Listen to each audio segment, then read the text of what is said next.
First, it will be Lieutenant General Satish Nambia, whom I'll introduce in a moment, followed by Professor Chintamani Mahapatra to my further right, and then to my left, Professor Seema Gehlot. I'll talk about their domain expertise and the subjects they cover in a second, but let me just frame this panel for a minute, and we will promptly end at 4:15 because we don't want to delay you as well as our own panel. So we'll try to keep a tight ship, about 12 to 15 minutes for each of our speakers. And in a very august gathering such as this, let me just make a couple of opening remarks. We talk about formal law, which over time is nothing but a codification of customary law. There are variations of how this is practiced in continental Europe, how it is practiced in the United States, how it's practiced elsewhere. And this is always under a process of evolution and change. Different needs, different technologies arise, different state capacities, different challenges, different cross-border dimensions play into it. And depending on each of these operational and functional requirements,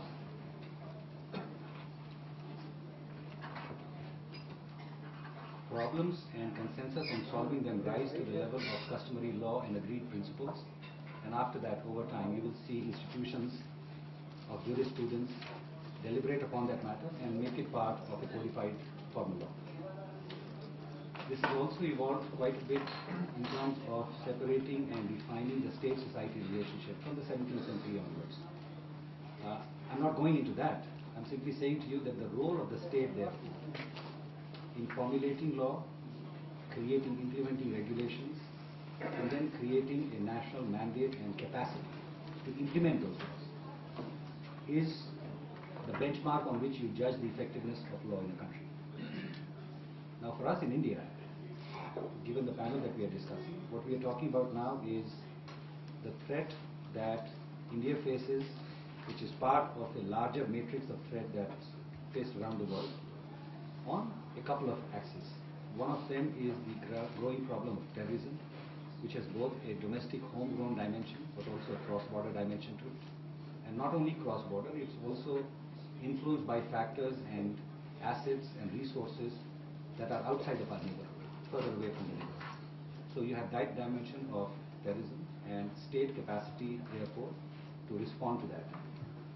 The other challenge we face is of proliferation and spread of nuclear and nuclear dual-use items. What I mean by that, the word dual means two uses. Here what we are talking about is one use which is a legitimate commercial application of nuclear technologies, materials, products, services. The other is their diversion, unlawful diversion, to weapons uses.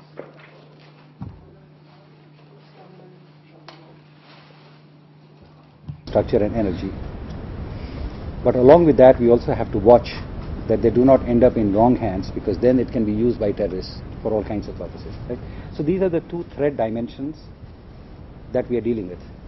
Now the way we'll address this in this panel is first by turning to General Nambia, who will be looking at counter-terrorism as well as different dimensions of terrorism and state capacity to respond to it. I'm not trying to structure the framework in which he will speak, but broadly to address these problems and to also look at what is the existing legal framework within which we operate and whether there are any gaps or vulnerabilities in any of this. Being returned from Dhaka on some ongoing work with the UN Secretary General on terrorism related issues. So with that, please join me in giving a hand to General Nambia and asking.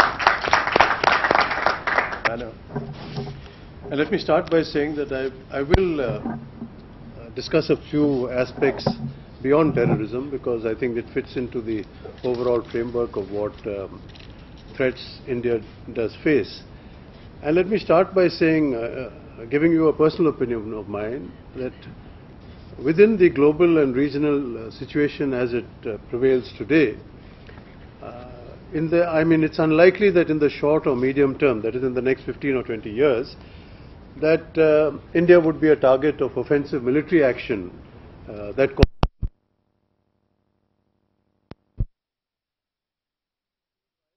Pakistan or China? Because when you look at what Pakistan, and so far as Pakistan is concerned, I think the proxy war that Pakistan is waging is achieving its objectives, with the support of sections of the establishment and the ISI, and therefore there's no need for them to resort to anything beyond that. They are in fact even successfully attacking some of our economic, shall we say, targets of economic growth by what they did in places like Mumbai in 2008, by introducing counterfeit currency into the system and things like that.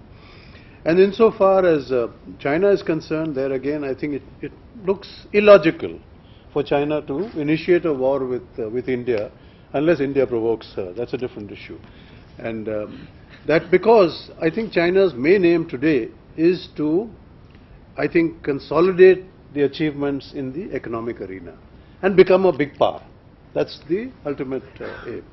So there, and of course in that process there's increasing its influence all around the world, including in our neighborhood. And I think they are using our neighbors to keep us preoccupied, particularly Pakistan.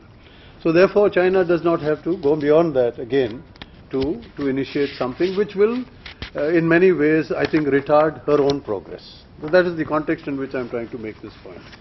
So therefore I don't think I need to elaborate any further that our basic threats are internal. And I put this under three categories on which I'll touch briefly. One is of course the separatists and insurgent movements that are going around in our country. The second is Pakistan-sponsored terrorism, and I'm saying it with great, shall we say, deliberation, Pakistan-sponsored terrorism, because we are not targets of Al-Qaeda terrorism in my view. These are very definitely Pakistan-sponsored terrorism. And the third threat, internal threat, is left-wing extremism, which I think all of us are familiar with. So insofar as the first movement, the separatist and insurgent movements are concerned, we have been handling it ever since independence actually. I mean, ever since the war in Jammu and Kashmir broke out after independence, we have been handling it. And after 1989, it assumed a different dimension which we've had to handle. And I must say that in the about last 10 years or so in the decade, particularly after the Kargil war, in fact, Kargil war was a watershed in some respects because that was the first time the international community, which otherwise was very, I would say somewhat pro-Pak in fact, on the J&K issue, came down heavily on Pakistan by talking of the inviolability of the line of control. That I think was a major fallout of the Kargil war. And in many ways I think our security forces in Jammu and Kashmir after that, as I said in the last, in the 10 years of that period, did manage to keep the lid on the insurgency. And most of what the terrorism that was taking place in Jammu and Kashmir was actually initiated and done by foreign elements, externally introduced elements. But that unfortunately in recent months underwent a bit of a change because the youth in the valley were provoked by, I would say, with all due respect to our system, I think there was some insensitivity in the handling of some of the incidents which allowed this thing to blow up. So that is something I think we will have to now handle with great care. And to that extent our security forces are going to be involved in Jammu and Kashmir for a long time yet, because I don't see a resolution of that problem on the horizon. As far as the Northeast is concerned, we have similar problems. Going back to Nagaland in the mid-50s, but Nagaland is now reasonably stable. But that area is volatile. Manipur, Assam, it's all that the volatility is there. And there again, our security forces and particularly the Indian armed forces still have a role to play because being border areas, there is a trans-border connotation to what happens there. And if we are not careful and we do not keep an eye on it, forces inimical to us, including China, may well use that to destabilize us. On terrorism, let me spend a couple of minutes now. As I mentioned to you that Pakistan-sponsored terrorism, because in my view, the terrorism being prosecuted against India is initiated from Pakistan. Well, I'm not now saying that it is the government of Pakistan doing it, but sections within the Pakistani establishment and certainly within the ISI have a hand in training, equipping, directing and assisting. So that is something, and I don't think should be bluffed by what the international community tells us on this. It's all very well for the international community to say what they want, fine, but we must not bluff ourselves as to what the origins of this. And this is we're talking of the Jaish-e-Mohammed, the Lashkar-e-Toiba, the Hizbul Mujahideen or whatever. There's no doubt that they are the ones who are prosecuting it.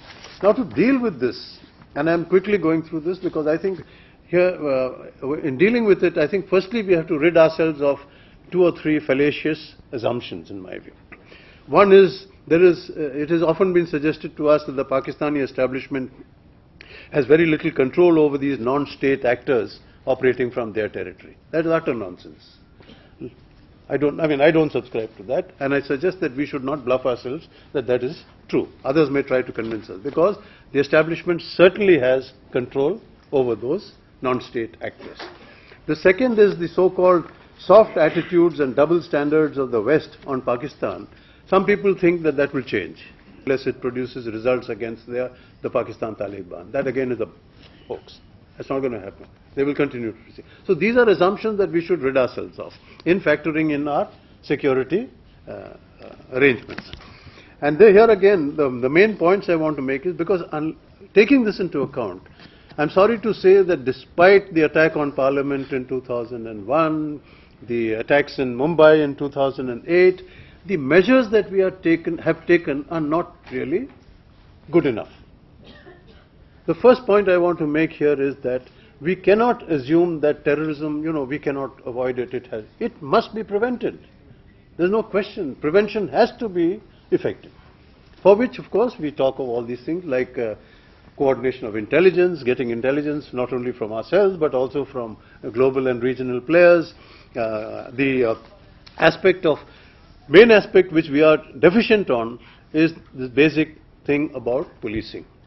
I'm afraid our policing structure is totally inadequate.